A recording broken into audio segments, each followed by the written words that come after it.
Hey everybody, how's it going? Well, it's Thursday night, and it's after 1 a.m. I was just feeling a little restless, and I thought I'd come out and make a little content for y'all. And since I might not have time tomorrow on Friday, I thought might as well do it today. Anyhow, I got something in the mail.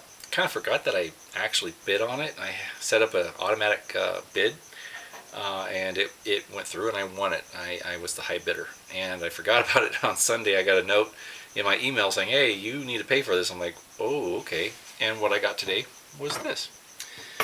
It is a marked CT Ham Cold Blast globe. Now it just says Ham's Cold Blast, but that's for CT Ham.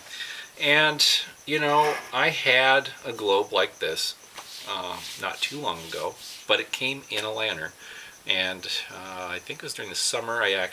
Or just prior to the summer, I won. Well, it was a buy it now, and I bought two CT Ham Cold Blast lanterns, number 2 Cold Blast lanterns, for almost the price of one. They were like 60 something dollars plus shipping, and the shipping was like 20 bucks. So I thought it was a pretty good bargain for two early lanterns in good shape, and they came, and one was definitely like almost pristine. It had the original globe, which was a Cold Blast globe marked Ham's Cold Blast, and the metal was free of rust. It was in really good condition. I should have kept it, but I actually liked the earlier one that came with it, which was 1898. The other one was 1907, give or take. And so I liked the other one better. I kept it because it had a lot of good sloppy solder marks, and it just had a lot of character to it, so I liked that one. I sold the other one with the original globe. I was thinking, oh, I should just keep that globe. I'm like, that one came with that lantern. That's the original globe to it. So I get a little, little OCD about things. I was like, well, that globe was with it originally. I would feel bad if I separated them. It's just like they're objects. They don't care. But I just like, it's been through history its whole time with that globe. I don't have the right to separate them. So I thought, don't worry, there'll be others. And this came up on eBay, and I put a snipe bid on it, and I got it for a fair price. It wasn't expensive. The shipping was tipped it over into the more expensive realm, but that's what happens with eBay. You have to pay for shipping most of the time. Anyways, I do have a lantern for this globe, and I thought it would look handsome in my copper fount. And this is a CT Ham, 1907, 1908 era, maybe 1906. Hard to tell. This particular model wasn't really stamped with any patent dates. CT Ham at one point on some of their lanterns, they didn't patent them. They didn't stamp the dates. And sometimes they were on the lower corner of the air tubes, down here or on the back. I can't remember which, but at one point they were down there. Prior to that, they were on the air chamber wall on the exterior behind the fill cap, which is like the other one I kept. But this copper fount, it doesn't have any patent dates, but that's fine because I know the catalogs. I've seen the catalogs from about 1907, and this lantern is in it, so exactly like this. So I know that more or less. You know what? Never mind. I take that back. This one is later. It does have the inside lift lever than the outside lift, which was 1907. So this might be 1910, but it doesn't really matter. It's still a flat top fount, copper. Pretty cool. So let's put this globe in there and see how that looks. There we are. Way, boom. There we go. Yeah, pretty neat, huh? You see Ham's Cold Blast? Yeah, I like that. That looks really nice. I think that'll work. Very cool. So, shout out to Mr. Steve Young, who has an identical lantern. And it's funny because I'm not bragging by any means or patting myself on the back, but I was, cruising eBay as I usually do late at night when I'm not making videos. And I saw a CT Ham, and I'm like, oh, I'll look at that. It was painted black. And I was looking at it very closely, and there's something weird about this lantern. There's something different about this lantern.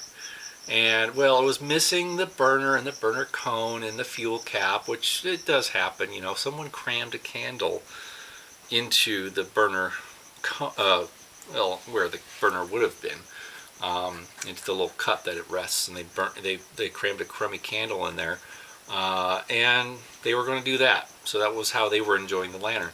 But the thing that I noticed was that the fount had these creases, these nice little ribs. See those little ribs in the fount there? Well, now that is an identifying detail for a soft metal fount, whether brass or copper. They only did that on the soft metal founts. Now the regular tin versions, they did not do that stamping detail on the founts. They did this only on the soft metal founts for reinforcement purposes, for strengthening.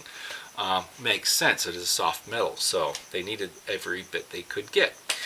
So hey, that's actually pretty cool. I already have one, and I thought, well, you know what? I remembered Steve wanted a copper fount lantern, and I couldn't remember if he had one at the time or not, but I said, well, shoot, this is cheap. It was $20, buy it now or make it best offer, I think. Steve can correct me if I'm wrong, but so I sent him the link. I says, get this. We know we can get the parts for it. We know who has the parts. It's not a big deal. It's cheap. This is easily a $150 lantern when it's complete. And so if you put a little effort into a little extra money, you can have something that's worth the investment. So I sent it to him. He got it, and sure enough, he started stripping the black paint off of it, and voila, copper. I had a feeling. I just knew that it was going to be a soft metal, either brass or copper, but it was copper. And so he likes it, and he's finally got the parts for it, and just needs to put it all together, and he'll have the identical lantern to this. So that's kind of fun to think that, my friend Steve has the other one. So, but anyways, I mean, this thing's kind of beat up. It has some bends in the metal and the crown and whatnot. But shoot, man, I think it's a cool lantern. I paid, I think, $30 on eBay. I was the only one that bid on it, and shipping was not expensive. So there was a very low investment considering what it is. It's not perfect. There's a rust hole in the air tube back here. It does have some pits around some parts, but then it gets nicer up here. So it was definitely more prone to corrosion down here. So for whatever reason, maybe it was the vapors from the kerosene that corroded it. I don't know, but it's a great lantern. It burns good. It has some nice green verdigris oxidation on the copper that I have not cleaned because I think that looks really neat. That's just me. But anyways, so I saw this globe come up on eBay. I thought that would be fun to have. I think that would look really good in my copper. So there we go. It's together. Original globe, right period for this lantern. Fun stuff. Some people call me a purist or a stickler for details. I get a kick out of finding original pieces for antiques and putting them back together the way they were supposed to be, or the way they were purchased originally. It's just kind of fun. It's like a little bit of a treasure hunt, and you find something, and it goes together. It's piecing the puzzle together, if you will. That's just what I like. I think history is important, and it's definitely a perk to have a marked globe. It's not necessary, but it definitely helps the value if that's important to you. If you want to at some point resell something, it will definitely help you out in doing that. Collectors definitely go for that. It's definitely a benefit. So, can't hurt. Especially if it's inexpensive. Why not? So, yeah. But there we go. That's our session tonight out here in the Time Cave. I hope you enjoyed this video. Thank you so much for subscribing and following my channel. I do appreciate it. I noticed that I'm at 72 subscribers now, so we're slowly growing in numbers. But you know what? I just do this for fun, just for the heck of it, just to share my interest and fun with the old antique lighting. Is just something I get a kick out of, and other antique and old vintage stuff. So, anyways, I'll be here again sometime soon, maybe this weekend. All right, take care. We'll have a good night. Bye-bye.